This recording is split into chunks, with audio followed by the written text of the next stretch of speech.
Hey everyone, welcome back to Caffeinated Comic Books. I am your host, and today we're checking out Batman Beyond, issue 27. Um, right off the bat, this current arc for Batman Beyond has been fantastic. It's simplistic in its storytelling. It's nothing too crazy, but it's just fun. It feels like a great mix of Batman Beyond plus classic sort of world's greatest detective Batman type storytelling. And it doesn't hurt that Brett Booth does the art for this current arc. And it looks fantastic. I mean, the book just looks beautiful. That said, I'm not a huge fan of the cover. The anatomy looks kind of wonky. Um, the covers on a lot of DC books lately just being this one big splash page with the name of the book down here just in a little font. I'm not a huge fan of that. I like the days of the nice big cool looking logo that you know just when you see that logo, all right, that's the Batman book or that's the Flash book, etc. But that said, this is a great book. It's a fun read. For those of you who have not been reading Batman Beyond up to this point, this current arc centers around two issues ago. So issue 25, kind of a milestone issue, sub-milestone issue for the run on the book. Bruce Wayne donated a brand new building that he had constructed. This is old man Bruce Wayne. Donated a brand new building he had constructed called the Wayne Family Center of Tomorrow. He donated this to the city of Neo Gotham in sort of a goodwill type move for people of lesser privilege or what have you. And on the day that it was to be donated, Bruce came down from his tower and or came out of his mansion rather, and was being introduced by the mayor of Gotham to the people of Gotham. And at that moment, a runaway rail train smashed into the building. And the main premise there is that the train was actually let loose upon that building by none other than the Joker. So the Joker's back, and in the last issue, it showed that he has a very vested interest in getting his hands on Batman Beyond, Terry's younger brother, Matt, who is the current Robin. So he's having some feelings of nostalgia there with wanting to beat a Robin half to death or entirely to death. And there was a really cool panel where he goes into a room where he had locked away the crowbar that he had used against Jason Todd so many years ago.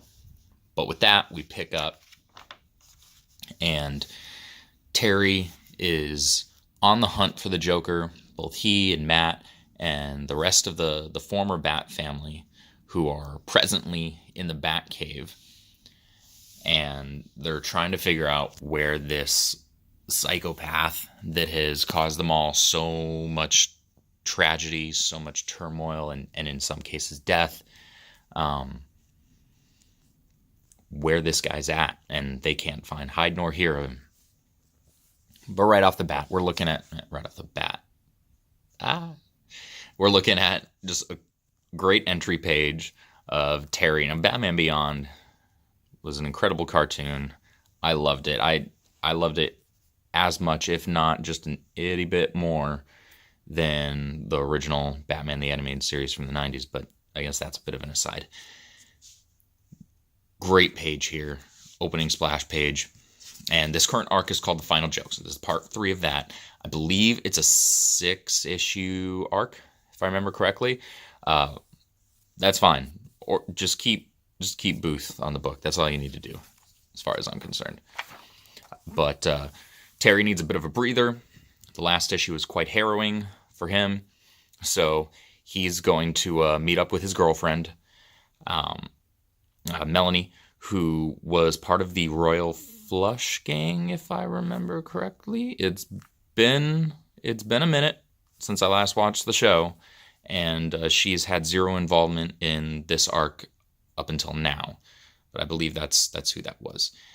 Interesting that he's with her and not with. Oh gosh, I feel terrible. I was just saying how much I love the Batman Beyond show, but I can't remember his girlfriend's name. It'll probably come to me, or maybe it won't.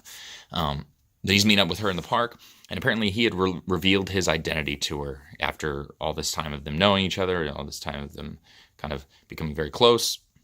Okay, yeah, Royal Flush Gang. Cool. Did get that right. And he revealed his identity to her, so she knows that Terry is, in fact, the Batman, or Batman Beyond. My apologies. And from there, we get the gist that he's trying to get some breathing time and just needs to get away and process things after having been nearly killed twice. Over here, we get this Joe Schmo, who is a member of the Jokers. It's with a Z. That's the gang that is not in any way, shape, or form affiliated with the actual Joker in Batman Beyond. However, they adopted the name Jokers, and we're going to see that he's not a fan of that. In fact, in I believe the last episode, he touched on that as well, where he does not like these punk kids, I guess, taking his name in vain is kind of the way he painted that. So this guy goes into a novelty shop, which is where the Jokers seem to get a lot of their gags and a lot of their gear. He goes in there. Apparently, his girlfriend or whatever is being held by the Joker, and is going to do bad things unless he blows up this novelty shop, which he proceeds to do. And I mean, just right here, you can see the emotion in all of the kids. That's one of the things that I've loved most about Brett Booth's art on any book that he's done for DC, is that all of his characters' expressions are very, very emotive. You can tell when they're feeling fear. You can tell when they're, I mean, look, super, super fearful there. You can see the fear in his eyes, no question. If you removed the context of dialogue, you would look at that and you would think, this guy is scared into his pants. And then you see just the psychosis in the Joker's eyes. So great stuff. I find it interesting. Booth's artistic style has always been very youthful. A lot of his characters, even if they're older characters, have this sort of youth about them. And the Joker here, he honestly doesn't look all too much older than he would in like the present day Batman comic books. I'm fine with that. I believe there's some weird story nonsense going around with the Joker being kind of not immortal's not the right word for it, but where he's going to be around a lot longer than your average dude. But here he is threatening harm to this gang of former Jokers that he kind of pulled into his fold, and is trying to get them to call themselves the Throwbacks. So it's a bit of a goofy story, but it has just enough harrowing moments to present itself as a serious story. So it's got its goofy moments, which makes it refreshing, and then you have your darker moments where it's like, oh snap, this is definitely the Joker. I mean, it's not Heath Ledger Joker, but it's, he's still sadistic as all hell. There's no questioning that. And so, I mean, we even see it here. He's doing things like popping a cigar into these guys' mouths and telling them, light that. It's not going to explode. I promise. Maybe. Little things like that. And then this right here is the girlfriend of the dude that blew himself up. And she's not altogether too happy to, have witnessed her boyfriend get blown to smithereens. Just look at all the emoting. The emoting's great. It's very, very dramatized, over dramatized even, but it works. And it's the Joker. He's incredibly over dramatic. Extra doesn't even begin to describe the Joker. Definitely not this version of him. That's for sure. And he's trying to pump up these guys that he's calling the throwbacks. They're going to be his henchmen, and they're no longer going to be part of the Jokers with the Z gang, because he thinks they're just a bunch of jabronis, which they are, and he simultaneously is killing them off. So he's pumping them up just to axe them, just to whack them. And then we flip back to the Batcave.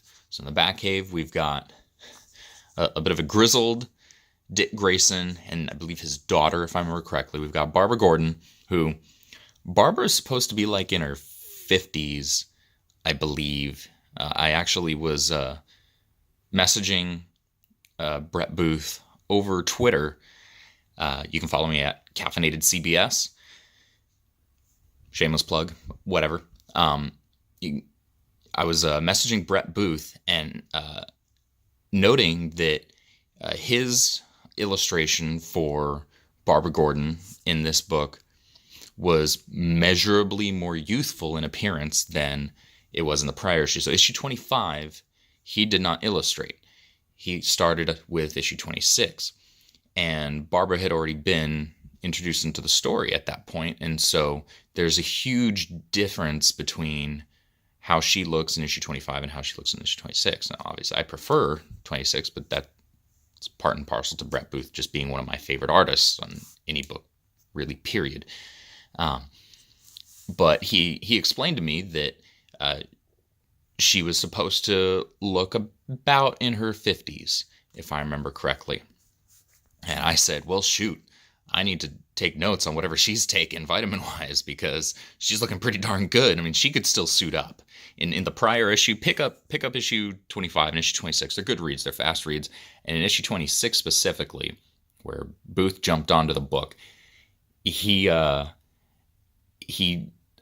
illustrated this scene of Barbara discovering the Joker in an office and trying to take him down, and she just looks like she could totally still go, and it was really awesome to see. I'm a Barbara Gordon Batgirl fan, majorly, and that this arc so far has done nothing to harm that.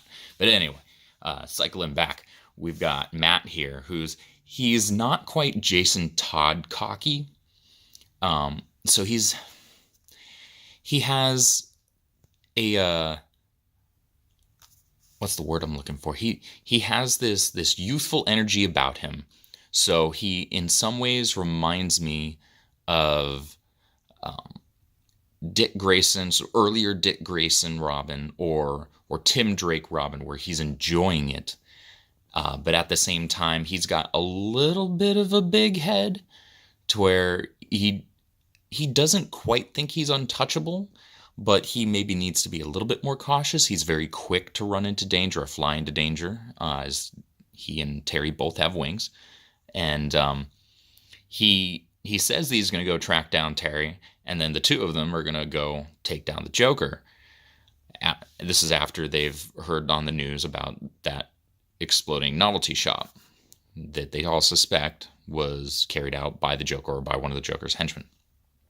And they're all telling him, hey, you should wait for Terry. You should wait for Batman. Don't go at this alone. The Joker has a thing for Robins. And he flies off anyway. He is a teenager. Teenagers don't necessarily always do what you say to do, or don't do what you say to not do. It's just kind of a thing. But he zips off, and Dick Grayson, so far in this arc, has been none too happy with the fact that there's a new Robin. And I mean, this is just all from personal experience on his end. I mean, he was Robin for years before leaving and becoming Nightwing. And then he knows what happened to Jason Todd. And, he doesn't want to see that happen to yet another Robin. But Bruce just says, he can take care of himself. Don't worry about it. But you have Dick saying here, yeah, he'll be fine until he takes a crowbar to the face or a bullet to the head. And that's a reference back to the current arc of Nightwing, wherein he took a bullet to the head, lost his memories, and now he's in a whole new conundrum of his own. A little bit of a date night here in the park still, and they're trying to figure out, well, where are we at? Where does this leave us? You've revealed your identity to me now. So does that make us friends? We friends with benefits? What are we? And Terry is, truthfully, I don't really know. My life's complicated. I'm freaking Batman. What do you want? But they obviously care about each other. They've got a thing. They've got chemistry. And so before they can figure out any of that, Matt shows up and he's like, hey, we got Batman stuff to do. So smooch, get it over with. Let's get out of here. And that's what they do. And he and Matt are searching through the city trying to figure out, is this really going to be the Joker that they're going to be going up against? And I won't ruin the rest of it or reveal the rest of it because, well, in part I can't. However, kind of a twist at the end. An interesting one. I'm not sure how I feel about it yet. But again, overall, so far this arc has been just great fun. It's a simplistic story. It's kind of a back to basics Batman story, but with the Batman Beyond cast. And now that Booth is on the book as far as art's concerned, I cannot help but recommend this book. Pick it up.